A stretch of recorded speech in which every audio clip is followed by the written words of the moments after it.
"Sarah, come here," Caleb said, his voice carrying a weight I wasn't used to. The sound of the door locking echoed behind me, and my heartbeat quickened. His tone wasn't stern, but it held something I couldn't place, something that made the air between us feel charged. He sat on the couch in the living room, his posture relaxed, but his eyes were different. They held a kind of intensity I'd never seen before. He wasn't the Caleb I knew, the man who married my mom, the man who had always seemed so steady and predictable. In that moment, he was someone else entirely. "This stays between us," he said quietly but firmly. His words lingered in the air like a challenge, and my mind raced. How did we get here? Just days ago, this would have been unthinkable. Caleb, my stepfather. And yet, there was something in his presence now that made the room feel smaller, the air heavier. But before I take you into that moment, before I tell you how everything shifted, let me take you back to where it started. Because to understand what brought us here, you need to know what happened in the days leading up to this. And trust me, it only gets more intense from here. It all began when my mom left for a work trip. It wasn't unusual, she traveled for business all the time, leaving me and Caleb alone in the house. Normally, we barely interacted. Caleb kept to himself, tinkering in the garage or watching TV in the evenings. I appreciated the quiet, the space. But this time, something was different. The first night she was gone, I came home from school to find Caleb in the kitchen. He rarely cooked, but there he was, wearing an apron and chopping vegetables like it was the most natural thing in the world. "Hey, Sarah," he greeted me, flashing a smile. "Thought I'd try my hand at dinner tonight. Hope you don't mind." Sure," I replied, a little taken aback. Caleb cooking? That was new. But I didn't think much of it, until we sat down to eat. "You've been really focused lately," he said as we ate, his tone casual but his gaze lingering a little too long. "School must be keeping you busy." I nodded, feeling a little self-conscious under his scrutiny. "Yeah, lots of projects right now." "Well," he said, leaning back in his chair, "just know you don't have to do everything on your own. If you ever need help, or just someone to talk to, I'm here." It was a nice thing to say, but something about the way he said it made me feel uneasy.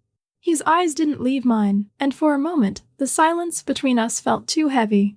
I mumbled a quick thanks and excused myself, retreating to my room. The next day, things felt off. Caleb seemed to find reasons to be around me more than usual. When I came downstairs in the morning, he was already there, sitting at the kitchen table with his coffee. Normally, he'd be in the garage or watching the news, but today he greeted me with a warm smile. "Good morning, Sarah. Sleep well?" he asked. "Yeah, I guess," I replied, grabbing a piece of toast and trying not to notice how intently he was watching me. "Good," he said, his smile lingering. "You've been looking really grown up lately. It suits you." My cheeks burned. I wasn't sure how to respond, so I just muttered, "Thanks," and hurried out the door. By the third day, it was impossible to ignore the change in his behavior. That evening, I was sitting on the couch scrolling through my phone when he came into the room. He didn't say anything at first, just sat down on the opposite end of the couch and turned on the TV. "You're not going out tonight?" he asked after a while. "No," I said, barely looking up. "Good," he replied, and I glanced at him, confused. "It's nice having you around. The house feels too quiet when it's just me." His words hung in the air, and I didn't know what to say. He wasn't doing anything overtly wrong, but there was a tone in his voice, a weight to his words, that made my stomach twist. I pretended to focus on my phone, but I could feel his eyes on me. That night, I couldn't shake the feeling that something was brewing. Caleb wasn't acting like himself, and I didn't know what to make of it. Was I imagining things? Reading too much into his actions? Or was there something real happening here, something I didn't want to name? As I lay in bed, I thought back to the way he had looked at me earlier, the way his compliments seemed different. Not fatherly. Not the way a stepdad should look at his stepdaughter. And the worst part? A small, terrible part of me didn't hate the attention. That thought made me feel sick, guilty, but it was there, lurking in the back of my mind. I didn't know it yet, but this was only the beginning. What happened next would change everything. You won't believe where this story goes, stay with me, because it's about to get even more intense. A few days ago, everything felt normal. Mom had left for another business trip, leaving me and Caleb home alone. It wasn't unusual, her work often kept her away, and Caleb and I had settled into a quiet routine. He was always polite and respectful, keeping to himself most of the time. I hardly noticed him, to be honest. But that evening, something shifted. I was sitting on the couch scrolling through my phone when Caleb walked into the room. "Hey, Sarah," he said casually, holding a bowl of popcorn. "You like dramas, right?" "Yeah," I replied, not really paying attention. He sat down next to me, a little closer than usual, and turned on the TV. At first, I didn't think much of it. We weren't particularly close, but this didn't seem out of the ordinary. Then, about 15 minutes into the movie, his arm brushed against mine. It wasn't overt, just a fleeting touch, but it caught my attention. I glanced over at him, and he smiled, almost as if he was amused. "Sorry about that," he said with a chuckle, leaning back into the couch. I nodded, brushing it off. But something about the way he smiled lingered in my mind long after the movie ended. The next day, Caleb was in the kitchen when I came downstairs. He rarely cooked, so it surprised me to see him standing there, chopping vegetables like a pro. "Morning," he said, glancing up. "Thought I'd try my hand at making dinner tonight. You can tell me how I do." Sure," I said, feeling caught off guard. He looked at me longer than necessary, a smile tugging at the corner of his lips. I couldn't tell if it was the usual Caleb or something different.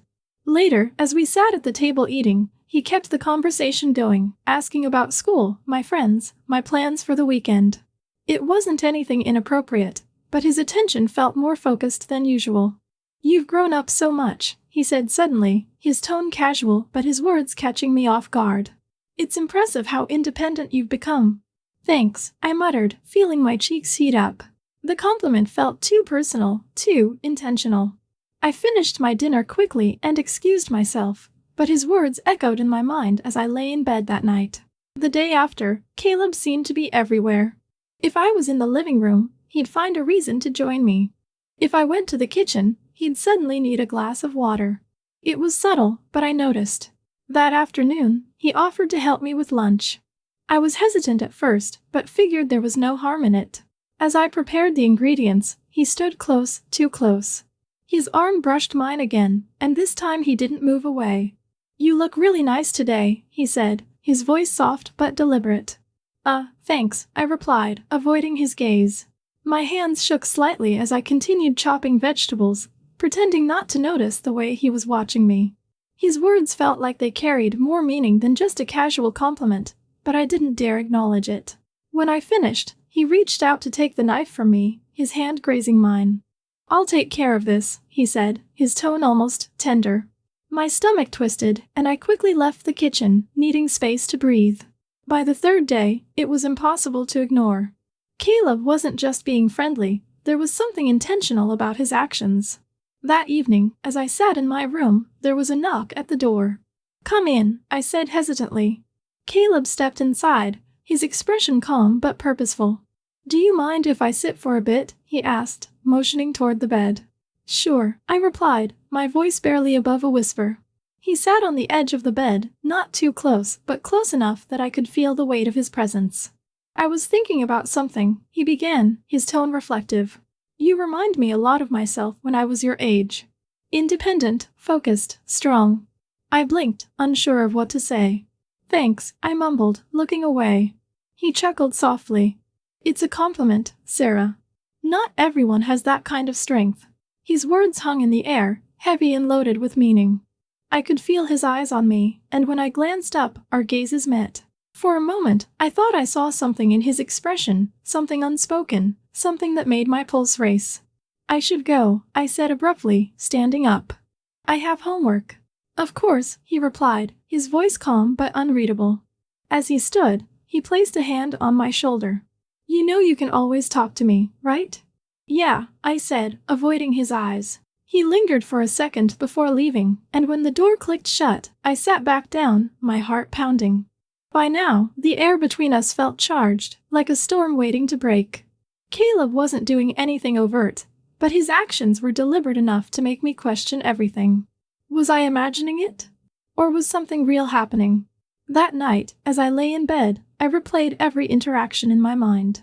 The way his hand lingered, the way his eyes stayed on me a moment too long, the way his words felt loaded. And the worst part?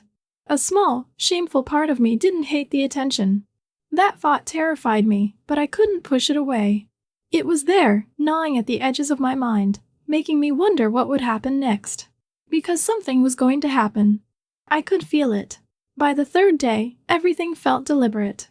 Caleb's actions, once easy to dismiss as coincidence, now seemed calculated. He was finding reasons to be near me, creating moments that didn't need to exist but felt impossible to ignore. It was subtle, but it was there. That evening, as I sat in my room trying to focus on a book, a soft knock interrupted my thoughts. My stomach tightened instinctively. "Come in," I said, keeping my voice steady. Caleb stepped in, his expression calm but purposeful. He glanced around the room, his gaze lingering on my desk and the half-empty mug of tea I'd left there. "I wanted to check on you," he said. "You seemed a little distant earlier." "I'm fine," I replied quickly, placing the book down. "Just busy." He nodded, but instead of leaving, he walked further into the room. "You know," he began, his voice quiet, "it's okay to take a break.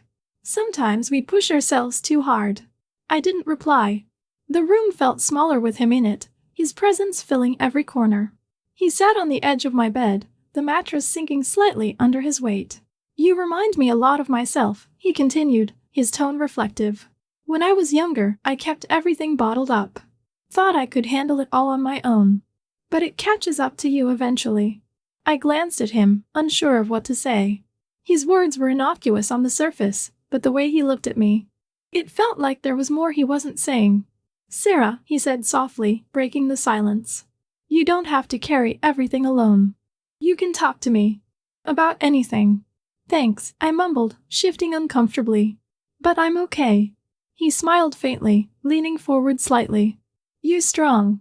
Smarter than most people your age. It's impressive." Thanks," I said, my cheeks warming. His compliment felt heavy, weighted with something I couldn't name. For a moment, neither of us spoke. Then, just as I thought he might leave, he reached out and placed a hand on my shoulder. It wasn't inappropriate, not exactly, but the warmth of his touch lingered long after he stood up and walked out the door. The next day, his presence was everywhere. I couldn't escape it, no matter how hard I tried. In the morning, as I grabbed breakfast, he was there, leaning casually against the counter. "Good morning," he said, his voice light. But his eyes held mine a moment too long. "Morning," I replied, keeping my tone neutral. He smiled, then picked up his coffee mug. "You've got a busy day ahead?" "Just the usual," I said, turning to leave the kitchen. But before I could step away, he added, "You should take it easy. Don't forget to take care of yourself." His words were harmless, even kind, but the way he said them made my skin prickle. It felt like he was trying to say something else, something I wasn't ready to hear.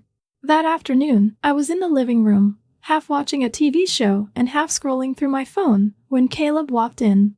He sat down on the couch, not next to me, but close enough that I could feel the shift in the air. "What are you watching?" he asked, glancing at the screen. "Just some random show," I said, not looking up.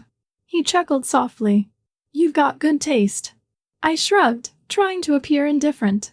But when he leaned back, his arm brushing against mine, I froze. It wasn't much, a small, fleeting touch, but it set my heart racing. "You're quiet today," he said after a moment. "Everything okay?" "Yeah," I replied, too quickly. "You sure?" he pressed, his voice soft but insistent. "You can tell me if something's on your mind." "I'm fine," I said, my tone sharper than I intended. He raised his hands in mock surrender. All right. Just checking." But his gaze lingered, and I felt like he was waiting for something, though I didn't know what. That evening, I stayed in my room, hoping to avoid him. But as the hours passed, the tension in the house seemed to grow, pressing against the walls like it was alive. I couldn't shake the feeling that Caleb was waiting for another moment, another opportunity. When I finally ventured out to grab a glass of water, he was there, standing in the dimly lit kitchen. "Hey," he said, his voice low and smooth. "Couldn't sleep?" "Yeah," I replied, avoiding his gaze. "Just thirsty." He stepped aside, letting me pass. But as I reached for a glass, he spoke again. "You've been on my mind a lot lately, Sarah." My hand froze midair. What do you mean? I asked, my voice barely above a whisper. He hesitated, as if choosing his words carefully. I care about you. More than I probably should. The room felt like it tilted. I turned to face him, my heart pounding in my chest. Caleb. I know, he said quickly, cutting me off. I shouldn't have said that. Forget I said anything. But I couldn't. His words hung in the air, impossible to ignore. That night, as I lay in bed, his confession replayed in my mind over and over. It wasn't just the words, it was the way he'd said them, the look in his eyes. I didn't know how to process it, didn't know what to do. Part of me wanted to confront him, to demand an explanation. But another part of me, one I didn't want to acknowledge, felt something else. Curiosity? Flattery? I hated myself for even considering it. But I knew one thing for sure, this wasn't over. Caleb had crossed a line, and there was no going back. And his words stayed with me long after the house fell silent. I care about you. More than I probably should. The days that followed were unlike anything I'd ever experienced. Caleb's presence in the house felt larger, almost suffocating, but not in a way that made me want to escape. It was confusing, disorienting, like standing on the edge of a precipice, unsure whether to back away or jump. That evening, after my shower, I opened the bathroom door to find him in the hallway. He froze mid-step, his eyes briefly flicking over me before he looked away, pretending to focus on something distant. Didn't realize you were in there, he said, his voice even, but his posture stiff. It's fine, I muttered, clutching the towel tighter around me. I quickly stepped back into my room, closing the door behind me. My heart was racing, and I couldn't tell if it was from embarrassment, fear, or something else entirely. The look in his eyes, it wasn't something I could easily dismiss. Dinner that night was even more uncomfortable. Caleb had always been polite, careful with his words, but now his compliments were slipping into something that felt deliberate, almost practiced. You've got such a graceful way about you, he said as I refilled his water glass. His tone was casual, but the way he watched me sent a shiver down my spine. I forced a laugh, brushing off the comment. Thanks, I guess. But his eyes didn't leave mine. It's a good thing, he said softly. Not everyone carries themselves with such poise. I busied myself with clearing the dishes, desperate to escape the intensity of his gaze. My hands shook as I loaded the dishwasher, and I hated how aware I was of him, how close he was, how his presence seemed to fill every corner of the room. That night, the house was quiet. Too quiet. Mom was out of town, and the absence of her usual chatter only heightened the tension between Caleb and me. Every sound seemed amplified, the creak of the floorboards, the hum of the refrigerator, the faint rustle of the wind outside. I tried to distract myself with a book, but the words blurred together on the page. My mind kept replaying the events of the past few days, his lingering compliments, the way he seemed to appear wherever I was, the way his eyes followed me like a shadow. I couldn't decide if I was imagining it, if I was reading too much into things. But then I remembered the hallway, the way he'd looked at me, even for just a moment. That wasn't my imagination. A soft knock at my door pulled me from my thoughts. My heart leapt into my throat. Sarah? His voice was quiet, almost hesitant. I hesitated, gripping the edge of my blanket. Yeah? Can I come in? I wanted to say no, but the word wouldn't come. Okay. The door creaked open, and he stepped inside, his expression unreadable. He was holding 2 mugs of tea. Thought you might like this, he said, offering one to me. Thanks, I said, taking it from him. My fingers brushed against his, and I quickly pulled back, focusing on the mug as if it held the answers to all my questions. He sat down on the chair by the desk, leaving a deliberate space between us. For a moment, he just sipped his tea, the silence stretching between us like a taut wire. I know things have been different lately, he said finally, his voice low. I don't want you to feel uncomfortable. I glanced at him, surprised by his directness. I'm not uncomfortable, I lied. He nodded slowly, his eyes searching mine. Good. Because I care about you, Sarah. More than you probably realize. The air seemed to leave the room. I set the mug down on my nightstand, my hands trembling slightly. Caleb, I didn't know what to say. What could I say? I mean it, he continued, his tone earnest. You're special.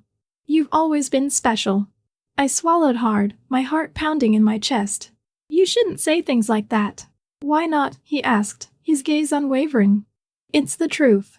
I stood up, needing to put some distance between us. Because it's not right. He didn't move, but his eyes followed me. What if it is? The question hung in the air, heavy and impossible to ignore. I didn't respond. I couldn't. The next morning, I avoided him. I stayed in my room as long as I could, pretending to be busy with schoolwork. But by lunchtime, my stomach forced me downstairs. He was in the kitchen, leaning against the counter with a cup of coffee in hand. Good morning, he said, his voice light, but his eyes carrying the same intensity as the night before. Morning, I replied, keeping my distance. I grabbed a piece of fruit and turned to leave, but his voice stopped me. Sarah. I froze, my back to him. I hope I didn't upset you last night, he said softly. I turned around slowly, meeting his gaze. It's fine. He smiled faintly, but it didn't reach his eyes. Good. I just want you to know, you can always talk to me. I nodded, not trusting myself to speak. Then I left the room, my heart racing once again. By the evening, the tension in the house was unbearable. Every time I heard his footsteps, every time he entered a room, my chest tightened. I couldn't escape the feeling that something was building, something inevitable.